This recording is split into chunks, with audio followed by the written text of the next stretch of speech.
Hello everyone. My name is Adrian van Meerbeeck. Okay, you wonder why a Belgian guy with a strange accent was talking about the Japanese market. Okay, I've been with Docomo for 11 years now. Spent time in Japan also working with them, and the video is not working, so it's just that we'll have to see that. And the last 5 years I've been based in New York. There is also another person here from Docomo. Okay, Amazon is there. So after the question, if you have, after the session, if you have any questions, please don't hesitate to make any questions to both of us. Okay. Let me just go a little bit over.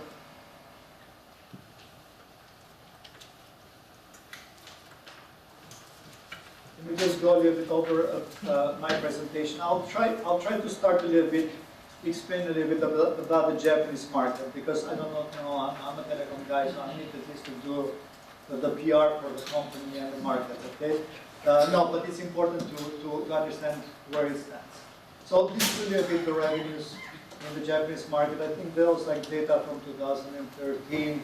Okay, it's a little bit confusing because Japan, sometimes you'll see 2012, and it's like the fiscal year of Japan, which is like, in any case, as you see, the big four carriers in the US, Verizon, AT&T, Sprint, and T-Mobile were doing around a little bit over $200 billion. Japan was doing 120. And when you see Docomo there, it just stands right behind AT&T. Now you're talking about a country that's got like a third of the population of Japan, of the US. So this is the subscription. This is how the carriers are. I'm going to skip through some of the slides a little bit faster because I probably have way too many. Okay, this is the revenue in billion of yens for most of the carriers in Japan.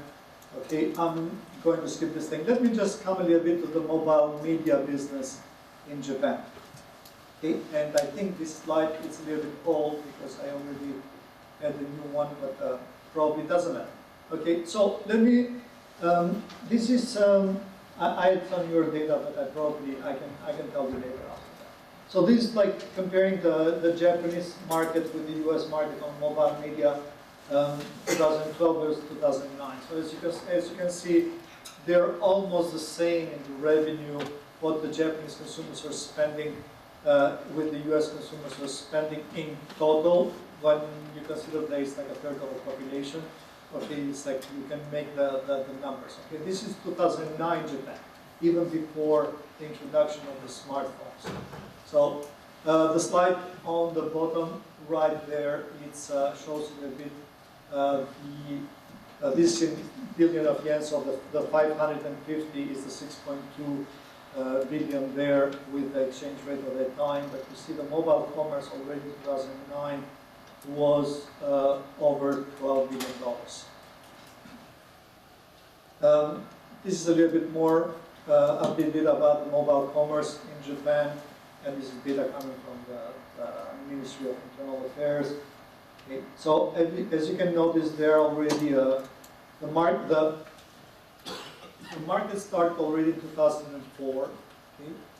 This data started a little bit before, but 2004 really started, and from 2004 to 2011, it grew from 3 billion to 13 billion dollars. So that's the mobile commerce market.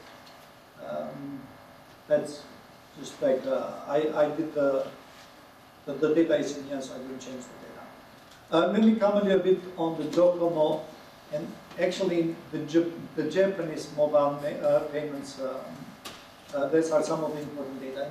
In 1999, Docomo introduced the iMode, which was our mobile internet service, and was really very successful. Okay, we'll skip on 2001, so saying 3G. But more important, 2004, this is where it starts, the Osai Keitai, which was like a mobile wallet, and started with the first contactless enabled phones based on the Felica chip. Felica is a cooperation between Docomo and Sony, and it's just one of the standards of the NFC. We will discuss later, and it was mentioned that it's a little bit confusing. There are several standards, but Japan uses Meerbeeck. It's changing, but so in 2005, Docomo followed with investing nearly $1 billion in Sumitomo Mitsui Card, which was at that time Japan's #2 credit card company. And just a few months later, Docomo launched the ID credit card payment system. So, 2006, we launched our own credit card company service. So, most of the Japanese phones, you'll see, they have, I didn't take the sticker out of this thing, they have the Felica chip, and then you'll see there is an ID. This is a new phone, so usually you take it out, but you see this. So, what happened with this phone? Actually, it's NFC. Most of the payments in Japan, small payments, are based on NFC. It's not only payments, okay, and I'll speak later more, it's like couponing and everything. So, the brands there are a little bit, you'll recognize some of the big names like the ANA and JAL, Visa card and everything, McDonald's, and I'll speak a little bit more about this thing, and the rest are Japanese companies that introduced little by little the ID and the Felica readers and writers. So how do you use the mobile NFC-enabled phones in Japan? Well, we use it for transportation. Most of the Japanese will use the phone to get in and out of the subway, buying tickets in the movie theater, and membership cards on the airlines. Use it for an ID to enter in and out of home. It's several ways of shopping, of course. Okay. So this is another example here about how you can use this thing at the ANA counter to check in when you arrive, how to buy food, how to pay from a distributor, banking, of course, you can use the same thing. Now I have a small video here, I'm just going to skip that part because apparently it's not working. Let me put a little bit, and I think they tell me that I've got another 3 minutes to go, but I want to speak a little bit about why this thing is working. Okay. And it's working for several reasons. It's easy to use. Okay. The customers don't really care about what it is inside the phone. They think it's just touch and go, and you just it's just like a credit card, you just don't touch. Okay. It's used very widely. It's the same standard all over Japan. So the 3 carriers in Japan are using the same standard. All the phone makers in Japan are using the same standard, and most of the retail riders, okay, are using the same standard. Okay, I'm really sorry because really I have like a few more slides there, and I'll probably show it later. I don't know, this is like an older version that I have here, because I had like the penetration of what is, I think right now there were roughly 2010 there were, and Docomo had like roughly 15 million users of the ID. And that's for, at that time we had 55 million subscribers. So there's another reason why this thing is working very well, is that there is a benefit, a clear benefit to the vendors. So let's take a little bit of the McDonald's, because this is one of the good examples that I want to touch before. McDonald's in Japan uses coupons. You buy something, okay, you get after 5, you get another free, or you get a discount. So the Japanese wallets used to be before like that with cards that you stamp and everything. Since the NFC on the phone was introduced, now they have the access of like putting the coupons on the phone.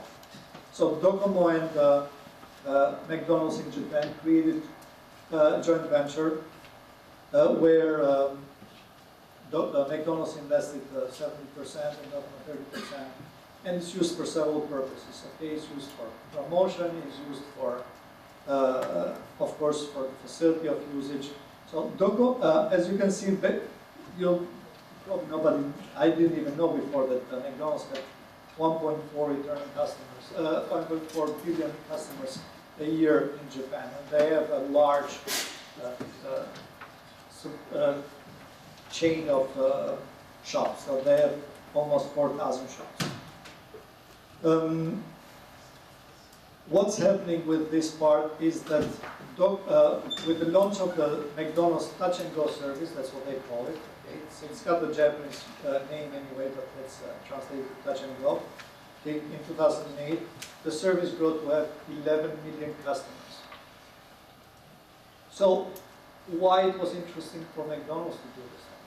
Okay? They have the readers, as you can see there. Okay. There is several reasons. The first one was the targeted marketing. Usually they used to print coupons and send it out, and also cycles of 3 to 6 months. Okay?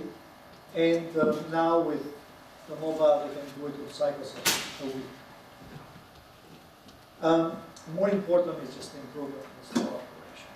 And there is something that was coming directly from McDonald's, and they were saying that the average time of serving a customer at McDonald's is 3.5 minutes, and that's from the order to the serving.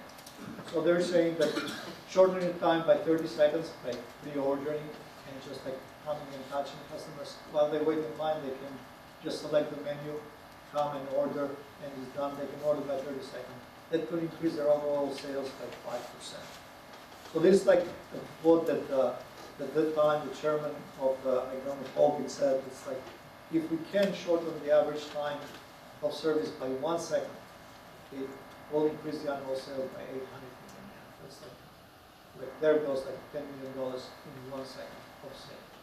So obviously McDonald's had no problem about installing readers all over, and they are really important. So unless, coming back to what we said before, unless there is an interest from all parties involved, not only the users but also the vendors, and we are just the enablers as a telecom. Today is not going to work, and here is like why it's working. And it's not the same. It's not just McDonald's. It's also other cases. I am going to let this thing here. I'm just going to show you a bit. This is like the lineup of Docomo's phones, and there most of them have Osaka, which is they're all Delica. I think all of them are Delica, probably one or two. Not, all of them are Delica-based enabled chips. So they tell me that my time is done here. Okay. I'll be there for questions. Feel free.